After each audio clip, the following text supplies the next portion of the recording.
কিরে কার্বন, কিরে অক্সিজেন, কিরে তুই আমার নাম ধরে ডাকলি কেন? তুইও তো আমার নাম ধরে ডাকলি। আমার পারমাণবিক সংখ্যা তোর থেকেও বেশি, তো আমি তোর নাম ধরে ডাকতেই পারি। আমার পারমাণবিক আকার তোর থেকেও বেশি, তো আমিও তোকে নাম ধরে ডাকতে পারি। তুই কিন্তু বেয়াদবি করতেছিস আমার সাথে।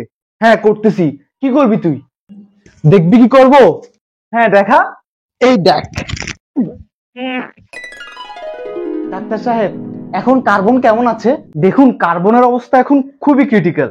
ওর এখন স্থিতিশীল হওয়া খুবই প্রয়োজন। আর স্থিতিশীল হতে হলে ওর এখন 4টা ইলেকট্রন লাগবে।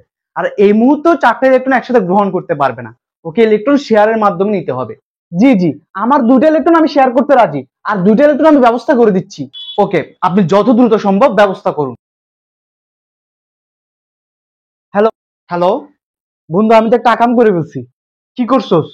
আরে আমার কার্বনের সাথে ঝগড়া হয়েছিল, আমি ভুল করে তার বিচিতে লাথি দিয়ে দিছি। কি? এখন? ভাই ও এখন আইসিইউতে ভর্তি আছে। ওর নাকি 4টা ইলেকট্রন লাগবে। আমার কাছ থেকে 2টা ইলেকট্রন শেয়ার করতেছি। তোর থেকেও 2টা কর ভাই। তাহলে আমরা যদি 4টা শেয়ার করি, সেও আমাদেরকে 4টা শেয়ার করবে। সে যেরকম স্থিতিশীল হবে, আমরাও স্থিতিশীল হব। না ভাই, আমি ওসব দিতে পারবো না। ভাই, আমার গার্লফ্রেন্ডের বান্ধবীর নাম্বার দিব তোরে, প্লিজ তুই তাড়াতাড়ি আয়। দাঁড়া দাঁড়া, আমি আসতেছি। আর এভাবে একটি কার্বন দুটি অক্সিজেনের সাথে ইলেকট্রন শেয়ারের মাধ্যমে কার্বন ডাই অক্সাইড গঠন করে। আর এটাই ছিল কার্বন ডাই অক্সাইড গঠনের ইতিহাস। আজ যাচ্ছি, কিন্তু যাচ্ছি না। চৌধুরী সাহেব আবারও ফিরবে নতুন কোন যৌগের ইতিহাস নিয়ে। ততদিন পর্যন্ত ভালো থাকুন, সুস্থ থাকুন। আল্লাহ হাফেজ।